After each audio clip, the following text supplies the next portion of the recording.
1839 SFT-లో 4-bedroom flat కేవలం 1,25,00,000 మాత్రమే. నమస్తే, నేను Keshav. Welcome to Suman TV. Vijayawada నగరంలో వరద బాధిత ప్రాంతాలను ఆదుకోవడంలో ప్రభుత్వం చురుగ్గా వ్యవహరించింది. అలానే దాతలు కూడా అదే స్థాయిలో ముందుకొచ్చారు.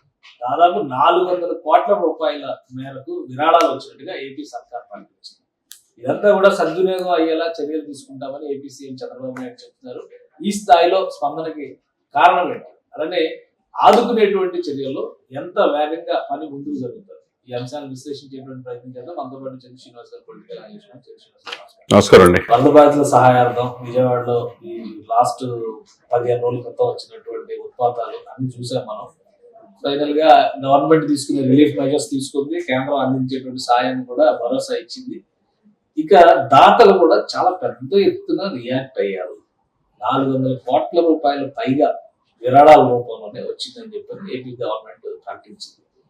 సో అంత పెద్ద మొత్తం అనుకోవచ్చా? డెఫినెట్గా అండి. అంటే స్పందించే హృదయం దాతల్లో ఉంది అనేది అర్థమవుతుంది దీన్ని బట్టి. అంటే ఒక ఇబ్బంది, నా తోటి ప్రజలు ఇబ్బందులు ఉన్నప్పుడు మనం ఆపన్నహస్తం అందించాలి. సీఎం రిలీఫ్ ఫండ్కి మనం వంతు సహాయం చేయాలని అటు సినీ కళాకారులు కావచ్చు, లేకపోతే పారిశ్రామికవేత్తలు కావచ్చు, అందరూ ప్రముఖులు, సామాన్యులు కూడా, చివరికి చిన్నపిల్లలు స్కూల్లో చదువుకునే వాళ్ళతో సహా ఈ రోజుకి 410 కోట్ల రూపాయలు ఇచ్చారంటే ఆ వ్యక్తి పట్ల చిత్తశుద్ధి. ఈ విషయంలో చంద్రబాబు నాయుడు గారిని 4.5 దశాబ్దాల అనుభవం, 14.5 సంవత్సరాలు ముఖ్యమంత్రిగా చేసిన ఇది రాష్ట్రాన్ని ఒక గాడిలో పెట్టగలనే ఆలోచన ప్రజల్లో ఉంది. కాబట్టి ఇంత భారీ స్థాయిలో దీనికి తోడు ఏంటంటే పవన్ కళ్యాణ్ గారు కూడా డిప్యూటీ సీఎం ఉన్నారు. ఆయన చూసి కూడా ఉద్యోగ సంఘాలు కావచ్చు, ఎన్జిఓస్ కావచ్చు, పంచాయతీరాజ్ కావచ్చు, లేకపోతే సర్పంచులు కావచ్చు, అందరూ కూడా తను ఒకరోజు జీతం ఇచ్చి ఈ విధంగా 410 కోట్లు అంటే దేశ చరిత్రలో ఏ రాష్ట్రంలో లేని విధంగా వరదలకి ఇంత సహాయం చేయటం ఆంధ్రప్రదేశ్లో జరిగింది అనుకోవాలి. ఎందుకంటే ఒక చిత్తశుద్ధి, ఒక కమిట్మెంట్తో నాయకత్వాన్ని చూసే ప్రజలు ముందుకెళ్తారు. ఎక్కడెక్కడ తెలంగాణ రాష్ట్రం నుంచి కూడా వెళ్ళి ఆంధ్రప్రదేశ్లో మన తెలుగు బిడ్డలు కదా, మన సోదరిమణులు కదా, వాళ్ళకి ఇబ్బంది బుడమేరు పొంగి దాదాపు లక్షలాది మంది నిరాశ్రయులు అయిపోయారు. వాళ్ళు కట్టుబట్టలతో ఉండిపోయారు. వాళ్ళకి లక్షల మంది ఎఫెక్ట్ అయ్యారు. వాళ్ళకి ఏదో ఒక స్వాంతం కలిగించాలనే హృదయంతో, మంచి మనసుతో ఇలా రావటం.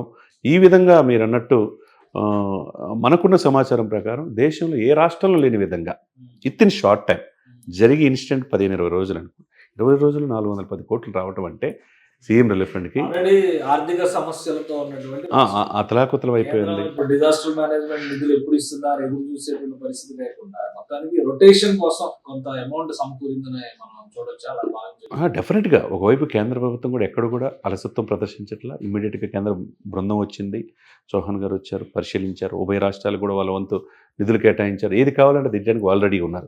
అదే సమయంలో మీరు అన్నట్టు లోటు బడ్జెట్ 6,000 కోట్ల రూపాయలు ప్రతి నెల అప్పు తీర్చాలి. 10.5 లక్షల కోట్ల అప్పు ఉంది. ఆ సిచ్యువేషన్లో నెలకు 1 తారీఖు జీతాలు ఇవ్వాలా, పెన్షన్స్ ఇవ్వాలా, ఇవన్నీ కూడా ప్రభుత్వ కార్యక్రమాలు కూడా జరగాలి అంటే డబ్బుతో కూడిపడిన పనే.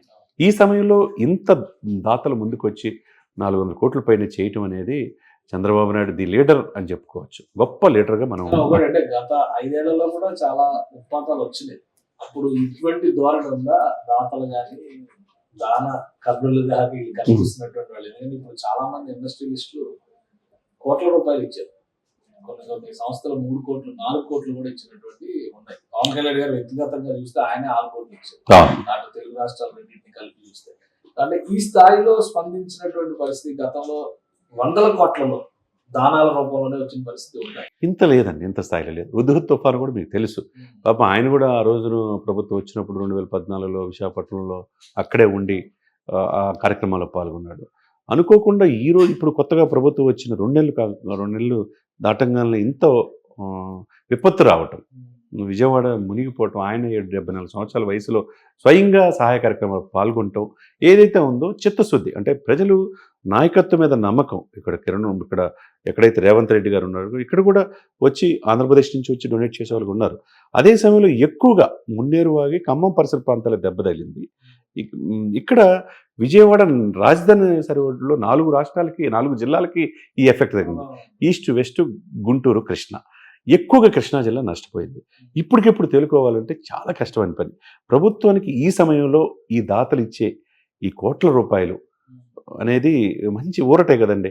ఎప్పుడు లేని విధంగా గత ప్రభుత్వంలో ఎన్నో చూసాము విపత్తులు. నిధులన్నింటినీ కూడా ఉపశమన చర్యలకు ఉపయోగిస్తారు, వాళ్ళకి శాశ్వత పునరావాస చర్యల్లో కూడా డెఫినెట్గా 2-3 విషయాలు ముందు ఉపశమనం కలిగించాలి, వాళ్ళకి రిలీఫ్ కలిగించాలి. వాళ్ళంతా సర్వస్వం కోల్పోయిన వాళ్ళకి కన్సల్ట్ ఎంఆర్ఓలు, ఆర్డీఓలు, కలెక్టర్లు ఒక నివేదిక కోరుతున్నారు. పూర్తిగా కోల్పోయిన వాళ్ళకి ఏ విధంగా ఇచ్చాలో, వాళ్ళకి పక్కా ఇల్లు కట్టించాలా, లేకపోతే వాళ్ళకి ఏం కావాలో, వాళ్ళ సర్టిఫికెట్లు పోతున్నాయి, చదువు ఉద్యోగాలు కావాలంటే సర్టిఫికేట్ కావాలి, అవి కూడా మళ్ళీ రికవరీ చేసుకోవాలా. ముందు వాళ్ళకి పునరావాసం కల్పించాలి, వాళ్ళకి ఉండటానికి ఇల్లు ఇవ్వాలి, తినటానికి వాళ్ళకి భోజనం సదుపాయాలు కల్పించాలి. అన్ని శాఖల నుంచి వాళ్ళకి మెరుగైన అంటే యథాతథ స్థితి రావడానికి చాలా టైం పడుతుంది. స్థితి అంటే కనీసం 1-2 ఏళ్ళు పట్టే డెఫినెట్గా 2 years పడుతుంది. ఈలోపు ప్రభుత్వం తరపున చేయటానికి ఈ యొక్క దాతలు ఇచ్చిన ఈ కోట్లాది రూపాయలు అనేది ఒక ఉపశమనంగా వాళ్ళకి ఒక ఆక్సిజన్ లాగా ఉపయోగపడుతుంది అన్నమాట. థ్యాంక్ యూ శ్రీనివాస్ గారు. ఇది ఆంధ్రప్రదేశ్ లో వచ్చినటువంటి ఉత్పాతం విలయానికి స్పందించినటువంటి ప్రతి ఒక్కరికి ఏపీ సర్కారు కృతజ్ఞతలు తెలుపుతుంది. అదేవిధంగా సుమన్ టీవీ కూడా అభినందనలు తెలుపుతుంది. ఎప్పుడూ లేదు 400 కోట్ల రూపాయలు పైగా దానాల రూపంలోనే వచ్చినాయి. వీటన్నింటినీ సద్వినియోగం చేసేటువంటి క్రమంలో శాశ్వత పునరావాస చర్యలకు ఖర్చు పెట్టేందుకు ఏపీ సర్కారు ఒక ప్రణాళికను కూడా సిద్ధం చేస్తుందని శ్రీనివాస్ గారు చెప్తారు. ఇది special discussion. Keep watching. Suman టీవీలో మీ పర్సనల్ అండ్ బిజినెస్ ప్రమోషన్స్ కోసం కింది నెంబర్కి కాంటాక్ట్ చేయండి.